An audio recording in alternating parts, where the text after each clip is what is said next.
Hello everyone. AP EAMCET BiPC seat allotments release అయ్యాయండి.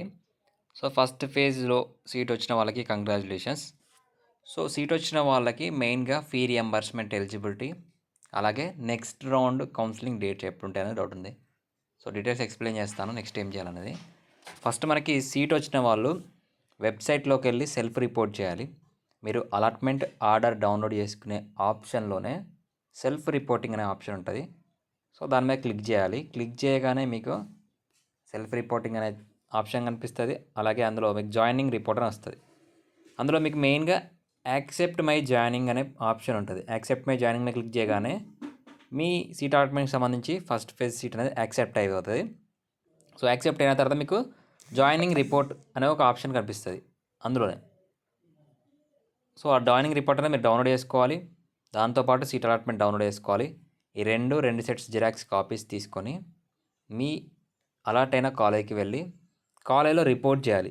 అంటే వెబ్సైట్లో సెల్ఫ్ రిపోర్ట్ చేయాలి. వచ్చిన జాయినింగ్ ఆర్డర్ డౌన్లోడ్ చేసుకొని కాలేజీకి వెళ్ళి కూడా రిపోర్ట్ చేయాలి.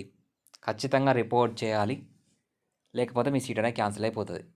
ఇంకొకటి మెయిన్ థింగ్ ఏంటంటే ఫీ రియంబర్స్మెంట్. సో ఇక్కడ ఫీ రియంబర్స్మెంట్ వచ్చేసి tuition fee paid by the candidate, అలాగే college tuition fee fixed by the college అని రెండు ఆప్షన్స్ ఉంటాయి మీకు. ఇందులో ఇక్కడ రెండు సేమ్గా ఉన్నాయనుకోండి, మీకు ఫీ రియంబర్స్మెంట్ అనేది అప్లికేబుల్ కాలేదన్నట్లు. ఇక్కడ 40తో వస్తే ఇక్కడ 0 రావాలి. లేదు ఇక్కడ 40 వచ్చింది, ఇక్కడ 40 వచ్చింది అనుకుంటే, అంటే కాలేజ్ ఫీ ఎంత ఉంటే అంత వస్తే ఫీ రియంబర్స్మెంట్ రాలేదు, వెంటనే మీరు హెల్ప్ లైన్ సెంటర్కి వెళ్ళాలి. సో నెక్స్ట్ సీట్ మీరు రిపోర్ట్ చేయకపోతే, కాలేజీలో రిపోర్ట్ చేయకపోతే మీ సీట్ అనేది ఆటోమేటిక్గా క్యాన్సిల్ అయిపోతుంది. సో మీరు నెక్స్ట్ రౌండ్కి ఎలిజిబుల్ అవుతారు, కానీ ఇప్పుడు ఉన్న సీట్ మాత్రం మీకు రాదు. Next second round counselling dates ఎప్పుడు? ఫస్ట్ మనకి కాలేజ్ రిపోర్టింగ్ వచ్చేసి 14th వరకు ఛాన్స్ ఉంది. సో 14th తర్వాత ఎంతమంది కాలేజ్లో రిపోర్ట్ చేశారు, ఎంతమంది రిపోర్ట్ చేయలేదు దాన్ని బట్టి మనకి వేకెంట్ సీట్స్ ఇన్ఫర్మేషన్ వస్తుంది. సో ఆ వేకెంట్ సీట్స్ని బట్టి మనకి second round counselling dates release చేస్తారు.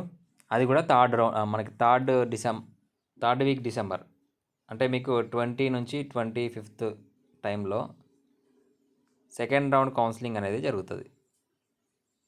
ఓకేనా? ఈలోపు ఏమైనా అప్డేట్ వస్తే మెన్షన్ చేస్తాను. ఛానల్ సబ్స్క్రైబ్ చేసుకోండి, వీడియోని లైక్ చేసి మీ ఫ్రెండ్స్కి షేర్ చేయండి.